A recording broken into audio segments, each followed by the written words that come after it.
Au nom du Père, du Fils et du Saint-Esprit, un seul Dieu. Amen. Chers frères et sœurs, dans le Seigneur, je vous salue. Nous rendons grâce à Dieu, notre Père, de ce qu'il nous a rendu dignes aujourd'hui d'être en vie, de nous tenir debout devant vous et de partager avec vous sa parole. Puisque c'est sa parole, nous ne sommes que des instruments. Aujourd'hui, nous allons partager avec vous dans le livre d'Ésaïe, chapitre 43, qu'on nous a lu durant l'encensement. Ésaïe chapitre 43, du 1er au 9e verset. Et là, nous avons vu le Seigneur, Dieu Tout-Puissant, nous apprendre quelque chose, nous en tant que ses enfants, nous qui lui appartenons. Il nous apprend quelque chose de merveilleux. Ne crains point. Vous n'ayez pas peur. Le Seigneur, Dieu Tout-Puissant, il nous dit ne crains point. Lui dit l'Éternel, je t'ai racheté, tu es en moi.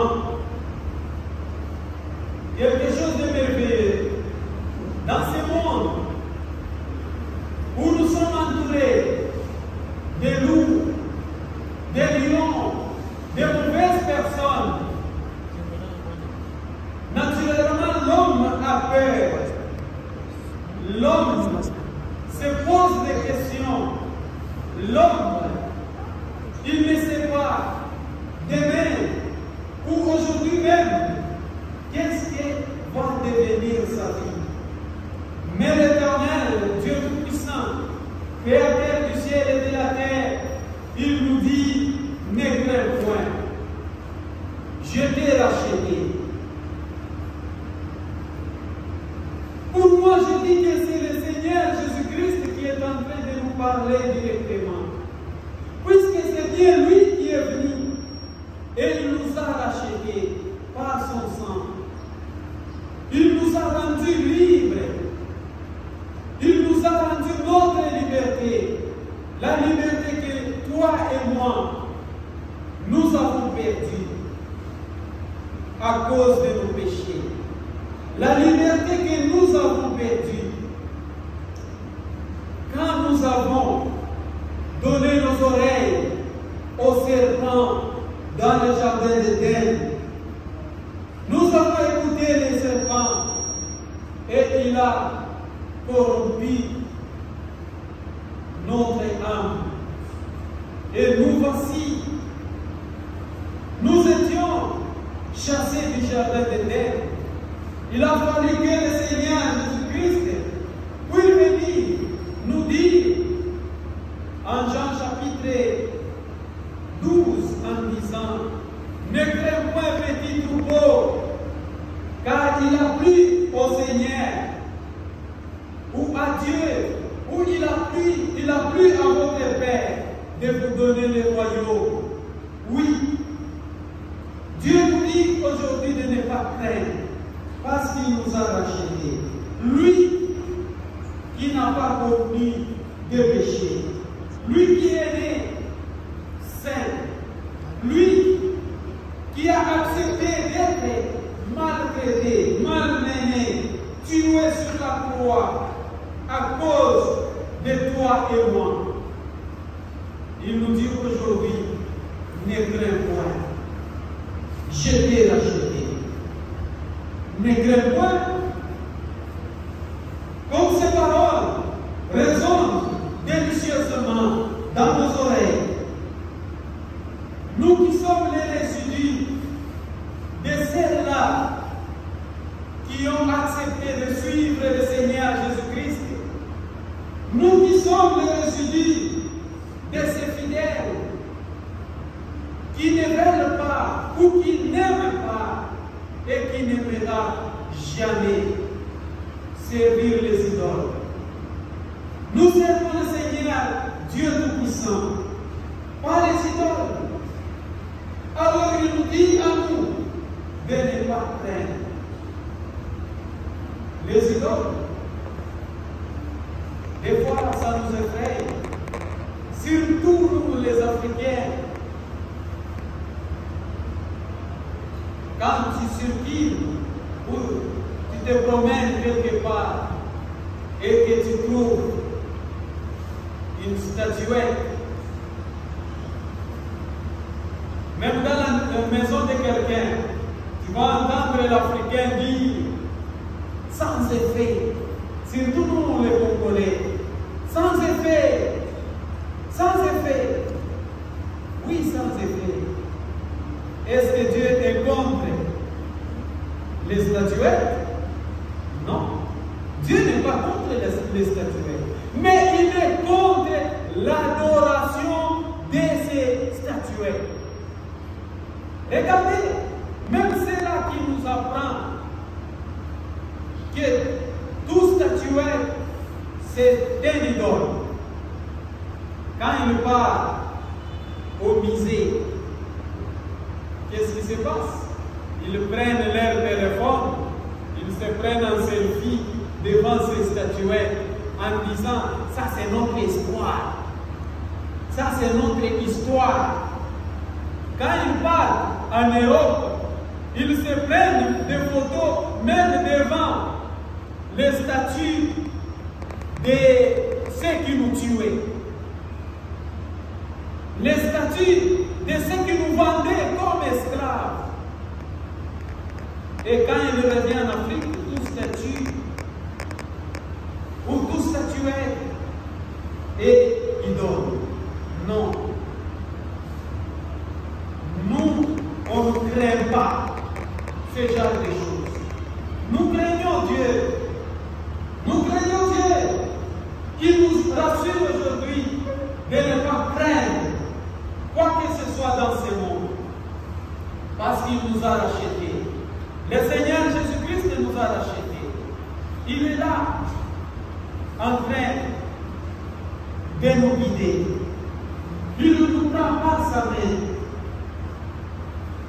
en nous disant, ne crains point. Oui, cette parole résonne encore et encore dans nos oreilles. Vous allez lire Ésaïe chapitre 41, le 10e, 13e et 14e verset. C'est édifiant. La meilleure raison de ne pas craindre, c'est le prix à payer.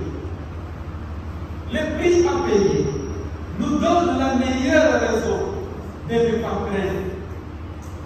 Oui, chers frères et sœurs, il y a un prix à payer. Comme disait ma grand-mère, elle me disait, il y a la guerre avant la guerre. Oui, avant la guerre, il y a la guerre. Avant d'être racheté ou avant de ne pas craindre, il y a un prix à payer. Avant la guerre, il y a la guerre. Qu'est-ce que cela veut dire? Qu'avant la guerre, que tout le monde va voir, il y a la guerre à l'intérieur de toi. Oui, il y a la guerre. Tu te bats toi-même avec des calculs. Est-ce qu'avec ce que je vais faire, j'aurai la victoire ou pas? Si je fais ça ou ça, ça va marcher ou pas?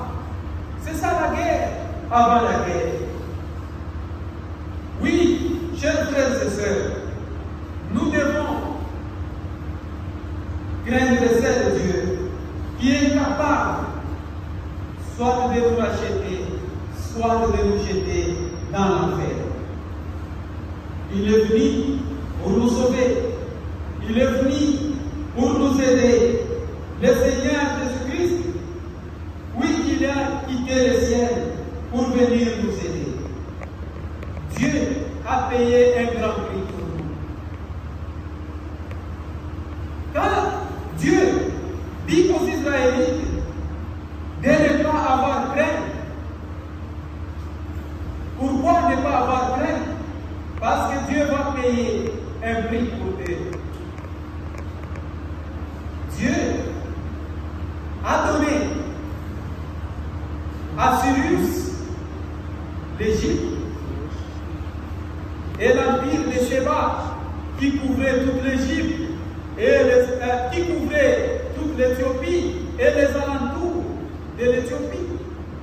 Dieu a donné à Cyrus pour que ces derniers puissent laisser son peuple retourner dans la terre promise. N'aimant le Seigneur Jésus-Christ,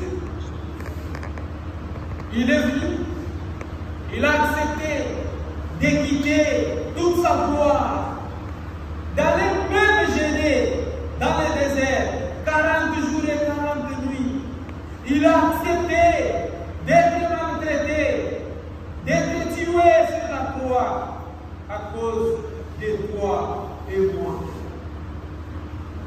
Il y a un prix à payer avant. Tu dois accepter de payer le prix. Si tu n'arrives pas à payer le prix, il n'y aura pas, ou tu n'auras jamais la vie sauvée. Oui, nous sommes sauvés par sa grâce, mais la grâce est accompagnée par quelque chose.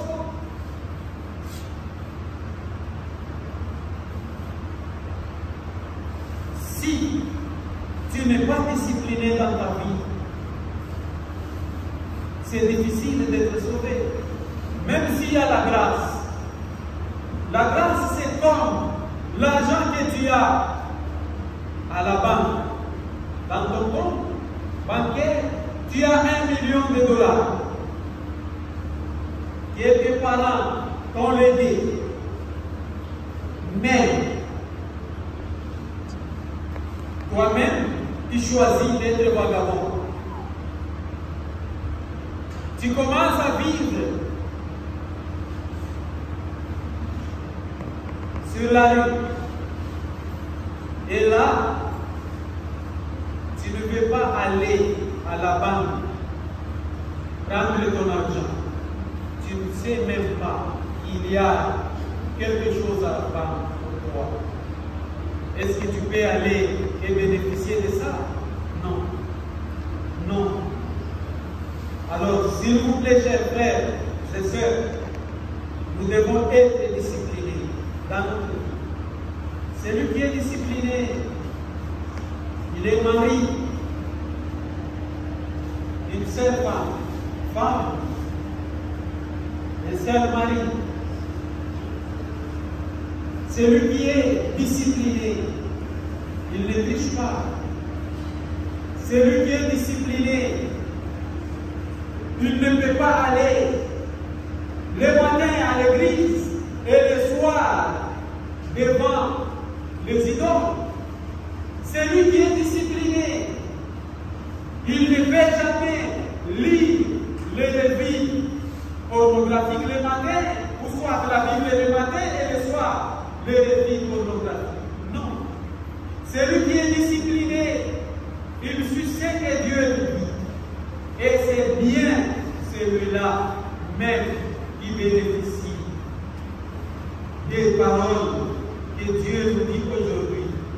Ne crains point. Nous avons l'histoire du résidu d'Israël, passant par l'eau et par le feu, sans être submergé ou consumé par le feu. Oui, aujourd'hui les amis, chapitre 43 du 1er au 9e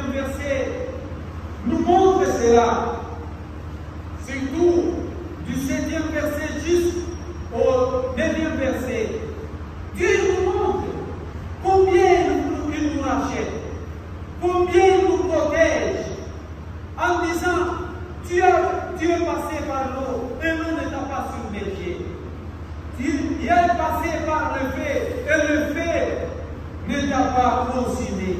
Oui, c'est le Dieu tout-puissant créateur du ciel et de la terre est capable de le faire. Tu peux passer dans des tourments, dans ta vie peut-être, maintenant là que nous parlons, il y a des problèmes qui te fait même haïr la vie, qui te fait même perdre l'espoir. Mais il y a quelqu'un qui est mort sur la croix pour toi. Il y a quelqu'un qui a quitté le ciel. Il est venu pour te rassurer en disant, malgré que tu passes des moments difficiles, mais je suis là. Je suis là et j'attends seulement que tu me dises, Seigneur, sauve-moi. Et je vais te sauver. Il attend que tu dises, Seigneur, je ne peux plus. Je n'ai plus la force. Viens et aide-moi. Oui, il va venir t'aider. Il va venir t'aider. Il est ton Dieu. Il t'aime. Il est mort pour toi. Et il est là pour te donner ce dont tu as besoin. S'il vous plaît, donne ta vie à Jésus-Christ. Donne ta vie à Jésus-Christ et il est là. Il est là avec sa tendre miséricorde. Quoi qu'il s'est passé dans ta vie, viens à lui. Et lui, il va ouvrir ses bras pour t'accueillir. Regardez Dieu comment il est bon. Dans le livre de Luc, chapitre 15, l'histoire du Fils prodigue nous montre que Dieu est là chaque jour en train de nous attendre. La Bible nous dit que le fils qui avait gaspillé le bien de son père, qu'est-ce qui était arrivé quand il avait dit, non, je vais retourner vers mon père. Pendant qu'il venait, il était encore loin de son père. Qu'est-ce qui est arrivé? Le père l'a vu. Et le père a couru pour aller vers son fils. Pendant que le fils disait, je ne suis pas digne du père, le père n'a pas voulu que son fils continue la phrase. Il a ordonné directement qu'on puisse apporter les vêtements et qu'on lui donne. Le péché l'a rendu nu. Le péché l'a dépouillé de tout, même des chaussures. Mais le Père lui a ouvert. Le Père, il est là. Il nous attend. Il veut seulement que nous nous disons, Seigneur, je viens à toi. Seigneur, je reviens. Et lui, il va tout faire. Il va faire tous les restes. S'il vous plaît, frères et sœurs, retournons au Seigneur Jésus-Christ. Il nous aime. Et que lui seul puisse nous bénir. Et nous donner cette assurance de la sécurité que l'ONU n'a pas, ne nous a pas donné, que le gouvernement ne nous a pas donné. Lui seul est capable de nous donner et de nous assurer maintenant et à jamais. Amen.